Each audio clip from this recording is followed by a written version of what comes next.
மாஞ்சோலை தேயிலை தோட்ட தொழிலாளர்களை சந்திக்க சென்ற புதிய தமிழகம் கட்சியின் வழக்கறிஞர்கள் மற்றும் நிர்வாகிகள் மணிமுத்தாறு வன சோதனை நிலையத்தில் தடுத்து நிறுத்தப்பட்டதால் அப்பகுதியில் தொடர் பதற்றம் நிலவி வருகிறது. தென்காசியில் புதிய தமிழகம் கட்சியின் தலைவர் டாக்டர் க. கிருஷ்ணசாமி செய்தியாளர் சந்திப்பில் தெரிவித்ததின்படி, மாஞ்சோலை தேயிலை தோட்ட தொழிலாளர்கள் விருப்ப ஓய்வு பெற வலுக்கட்டாயமாக பிபிடிசி நிர்வாகத்தால் கையெழுத்து பெறுவதாக தோட்ட தொழிலாளர்களிடமிருந்து வந்த தகவலை ஒட்டி நேற்று தென்காசியில் புதிய தமிழகம் கட்சியின் தலைவர் டாக்டர் க. கிருஷ்ணசாமி செய்தியாளர் சந்திப்பு நடத்தினார்.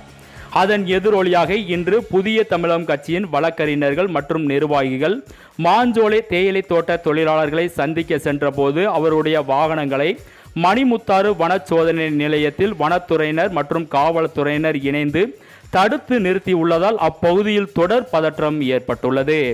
சுற்றுலா பயணியாக செல்ல அனுமதிக்கிறோம் எனவும் அங்குள்ள தோட்ட தொழிலாளர்களை சந்திக்கவோ தொழிலாளர் நலன் குறித்து பேசவோ மாட்டோம் என எழுத்துப்பூர்வமாக எழுதி கொடுத்துவிட்டு செல்லுமாறு வனத்துறையினர் கூறியதால் புதிய தமிழகம் கட்சியின் நிர்வாகிகளுக்கும் வனத்துறையினருக்கும் இடையே கடும் வாக்குவாதம் தற்போது ஏற்பட்டுள்ளது. என்ன பண்ணிட்டு இருக்கீங்க? உண்மையை சொல்லி தான் வந்தேன்.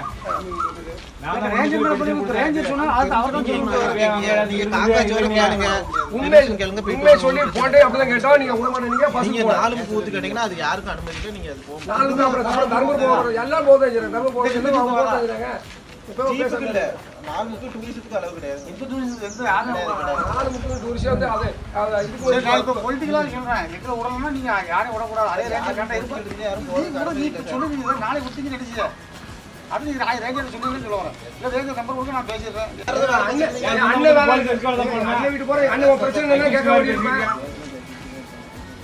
நீங்க என்ன எங்க அண்ணனோட பிரச்சனை நான் எப்படி கேட்காம இருப்பேன்? தேவையில்லாம